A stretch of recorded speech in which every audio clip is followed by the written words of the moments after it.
নমস্কার বন্ধুরা, এই গরমে তোমরা সবাই কেমন আছো? আমার তো ভীষণ কাহিল অবস্থা। সেজন্য আজকে একদম সিম্পল রান্না করে দেখাবো, নিরামিষ সবজির ঝোল।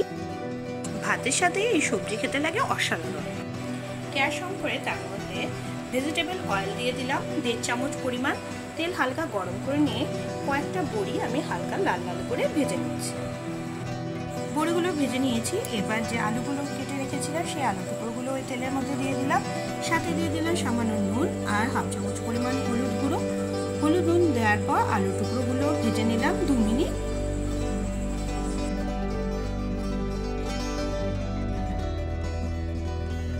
এরকম মিডিয়াম ফ্লেমে আলুগুলো ভেজে নেওয়ার পর আলুগুলো উঠিয়ে নিব। এবার ওই তেলের মধ্যে দিয়ে দিলাম 1/2 চামচেরও একটু কম পরিমাণ 5 ফোড়ন, 2টো শুকনো লঙ্কা ছিঁড়ে দিয়ে দিলাম আর একটা তেজপাতা আমি টুকরো করে দিয়ে দিলাম। 1 মিনিট হালকা নেড়ে চেড়ে নিলাম। ঝিঙে, পটল, বেগুন এরকম পাতলা করে লম্বা লম্বা করে কেটে নিয়েছি আর নিয়েছি ডাঁটা, সেগুলো এর মধ্যে দিয়ে দিলাম। সাথে দিয়ে দিলাম 2টো কাঁচা লঙ্কা। এখানে আমি স্বাদ অনুযায়ী নুন দিয়ে দিলাম হলুদ গুঁড়ো 1/2 চামচ পরিমাণ, সামান্য পরিমাণে লাল লঙ্কার গুঁড়ো দিয়ে দিলাম জিরের গুঁড়ো 1/2 চামচ পরিমাণ। সব উপকরণ এখন ভালো মতন মিশিয়ে নেড়ে চেড়ে নিচ্ছি। মিডিয়াম ফ্লেমে সব উপকরণ 2-3 মিনিট এভাবে নেড়ে চেড়ে নেওয়ার পর আমি আগে থেকে আদা বেটে রেখেছিলাম, সেই আদা বাটা 2 চামচ পরিমাণ এতে দিয়ে দিলাম।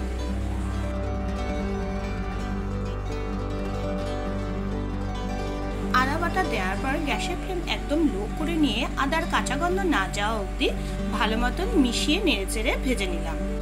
আগের থেকে ভেজে রাখা আলুর টুকরোগুলো এবার এর মধ্যে দিয়ে দিলাম। সবকিছু আরেকবার ভালো মতন মিশিয়ে নিচ্ছি। গ্যাসের ফ্লেম কিন্তু কমিয়ে রেখেছি।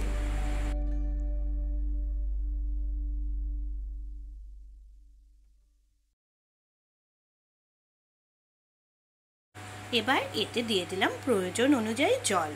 আমি যেহেতু সবজিটা একটু ঝোল ঝোল রান্না করব, সেজন্য জলের পরিমাণ একটু বেশি দিলাম। তোমরা তোমাদের প্রয়োজন অনুযায়ী এর মধ্যে জল দেবে। এবার ঢেকে আমি 3 মিনিট রান্না হতে দিলাম। 3 মিনিট পর কভার সরিয়ে চেক করে নিচ্ছি সবজিগুলো সেদ্ধ হয়েছে কিনা। সবজিগুলো ভালো মতনই সেদ্ধ এসেছে। এবার হালকা নেড়ে চেড়ে ওর মধ্যে যে বড়িগুলো ভেজে রেখেছিলাম সেই বড়িগুলো আমি এর মধ্যে দিয়ে দিলাম।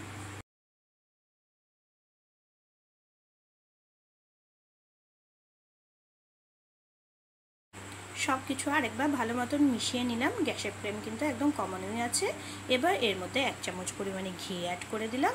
তোমরা চাইলে বন্ধুরা এই সময় সামান্য পরিমাণে চিনি দিতে পারো। হালকা নেড়ে চেড়ে এবার গ্যাসের ফ্লেম অফ করে দিলাম।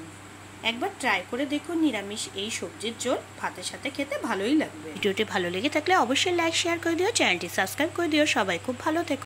দেখা হবে আবার পরের ভিডিওতে।